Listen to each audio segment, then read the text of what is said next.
બધા ખેડૂત મિત્રોને નમસ્કાર। હું મારા દાડમમાં આંતરપાકમાં જીરાનું વાવેતર કરેલ છે। આ જીરાનું વાવેતર કરી અને બાદ આજ 110 દિવસનું આ જીરું થઈ ગયું છે। એટલે આમાં હવે આને ઉપાડવાનું ચાલુ કરેલું છે। ઉપાડીને કેવી રીતના ઉપાડવાનું આવે તમને હું બતાવું આ વિડીયો માધ્યમે।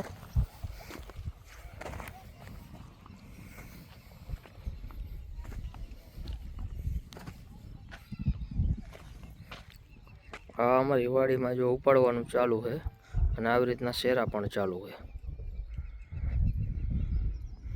અને આ અમારા દાડમ છે।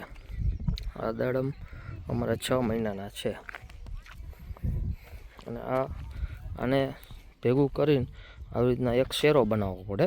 શેરો બનાવીને પછી આને હલરમાં નીકાળવું પડે।